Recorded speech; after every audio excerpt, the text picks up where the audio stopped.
So this should be the very end of the book, the wonderful ending to Wonder. Awards. I liked Mr. Tushman's speech, but I have to admit, I kind of zoned out a little during some of the other speeches. I tuned in again as Miss Rubin started to read off the names of kids who'd made the high honor roll, because we were supposed to stand up when our names were called. So I waited and listened for my name as she went down the list alphabetically. Reed Kingsley, Maya Markowitz, August Pullman. I stood up. When she finished reading off the names, she asked us all to face the audience and take a bow, and everyone applauded. I had no idea where in that huge crowd my parents might be sitting. All I could see were the flashes of light from people taking photos and parents waving at their kids. I pictured Mom waving at me from somewhere, even though I couldn't see her. Then Mr. Tushman came back to the podium to present the medals for academic excellence. And Jack was right. Examina Chin won the gold medal for overall academic excellence in 5th grade. Charlotte won the silver. Charlotte also won a gold medal for music. Amos won the medal for excellence in sports, which I was really happy about, because ever since the last that nature retreat, I considered Amos to be like one of my best friends in school. But I was really thrilled when Mr. Tushman called out Summer's name for the gold medal in creative writing. I saw Summer put her hand over her mouth when her name was called, and when she walked up onto the stage, I yelled, "Woohoo, Summer!" as loudly as I could, though I don't think she heard me. After the last name was called, all the kids who just won stood next to each other on stage, and Mr. Tushman told the audience, "Ladies and gentlemen, I'm very honored to present to you this year's Beecher Prep School Scholastic Achievers. Congratulations to all of you." I applauded as the kids on stage bowed. I was so happy for Summer. "The final award this morning," said Mr. Tushman after the kids had returned to their seats, "is the Henry Ward Beecher Medal to honor students who have been notable or exemplary in certain areas throughout the school year. Typically, this medal has been our way of acknowledging volunteerism or service to the school. I immediately figured Charlotte would get this medal because she organized the coat drive this year, so I kind of zoned out a little bit again, and I looked at my watch. It was 10:56. I was getting hungry for lunch. Henry Ward Beecher was of course, the 19th century abolitionist and fiery sermonizer for human rights, after whom the school was named. Mr. Tushman was saying this when I started paying attention. While reading up on his life in preparation for this award, I came upon a passage he wrote that seemed particularly consistent with the themes I touched on earlier. Themes I've been ruminating upon all year long. Not just the nature of kindness, but the nature of one's kindness. The kids don't want to see you, little cat. The test of one's character, the power of one's friendship, the strength of one's courage. And here the weirdest thing happened, besides Butters getting in front of the camera. Mr. Tushman's voice cracked a bit, like he got all choked up. He actually cleared his throat and took a big sip of water. I started paying attention, for real now, to what he was saying.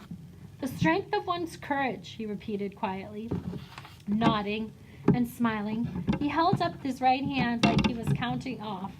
Courage, kindness, friendship, character. These are the qualities that define us as human beings and propel us on occasion to greatness. And this is what the Henry Ward Beecher Medal is about, recognizing greatness. But how do we do that? How do we measure something like greatness? Again, there's no yardstick for that kind of thing. How do we even define it? Well, Beecher actually had an answer for that.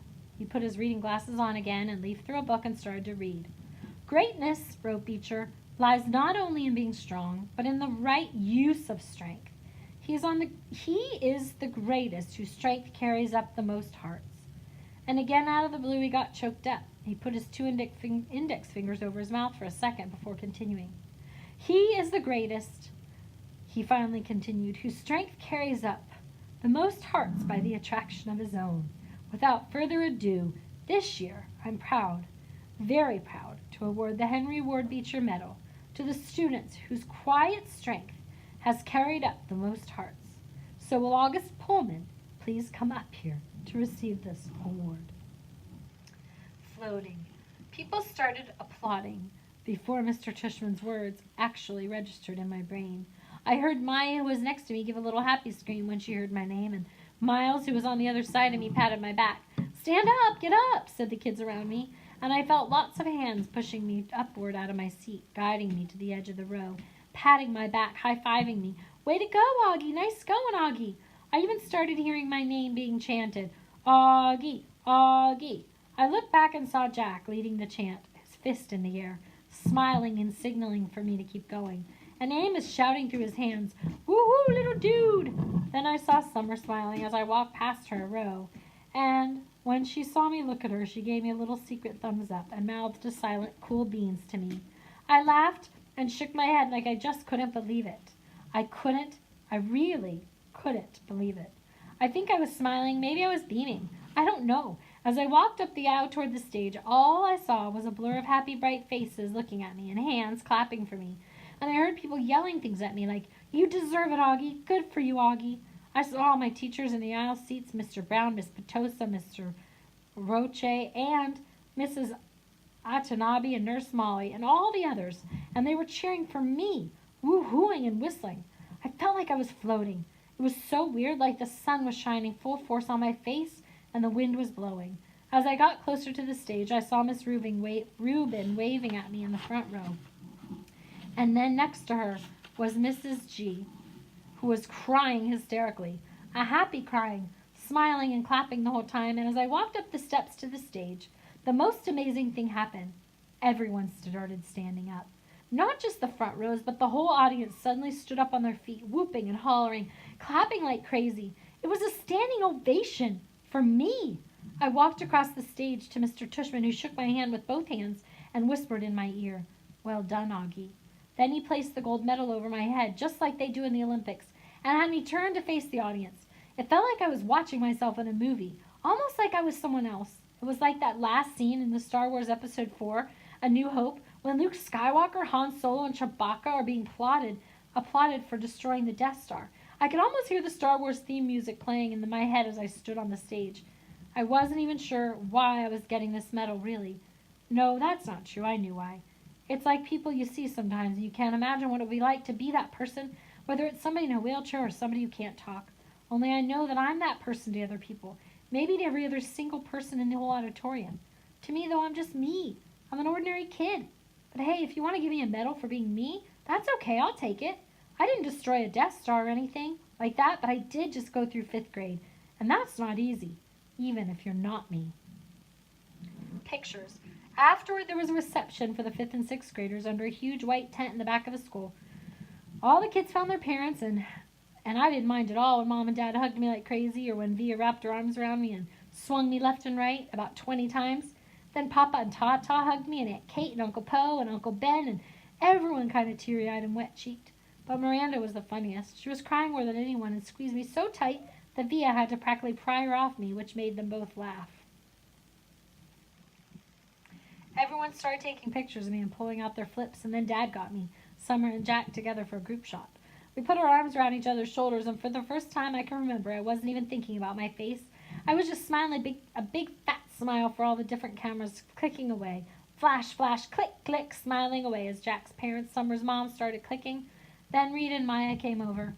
Flash, flash, click, click, and then Charlotte came over and asked if she could take a picture with us, and we were like, sure, of course. And then Charlotte's parents were snapping away at our little group along with everyone else's parents. And the next thing I knew, the 2 Maxes had come over, and Henry and Miles and Savannah. Then Amos came over and Ximena, and we were all in this tight little huddle as parents clicked away like we were on a red carpet somewhere. Luca, Isaiah, Nino, Pablo, Tristan, Ellie. I lost track of all who came over, everybody practically. All I knew for sure is that we were laughing and squeezing in tight against each other, and no one seemed to care if it was my face that was next to theirs or not. In fact, and I don't mean to brag here, but it kind of felt like everyone wanted to get close to me. The walk home. We walked to our house for cake and ice cream after the reception. Jack and his parents and little brother Jamie, Summer and her mom, Uncle Po, Aunt Kate, Uncle Ben, Tata, Papa, Justin, Via, Miranda, Mom and Dad. It was one of those great June days when the sky is completely blue and the sun is shining, but it isn't so hot that you wish you were on the beach instead. It was just the perfect day. Everyone was happy. I still feel like I was floating, the Star Wars hero music in my head. I walked with Summer and Jack, and we just couldn't stop cracking up. Everything made us laugh. We were in that giggly kind of mood where someone has to do is look at you and you start laughing. I heard Dad's voice up ahead and looked up. He was telling everyone a funny story as they walked down Amsford Avenue. The grown-ups were all laughing too. It was like Mom always said, Dad could be a comedian. I noticed Mom wasn't walking with the group of grown-ups, so I looked behind me. She was hanging back a bit, smiling to herself like she was thinking of something sweet. She seemed happy. I took a few steps back and surprised her by hugging her as she walked. She put her arm around me and gave me a squeeze. "Thank you for making me go to school," I said quietly. She hugged me close and leaned down and kissed the top of my head. "Thank you, Augie," she answered softly. "For what?" "For everything you've given us," she said. "For coming into our lives. For being you."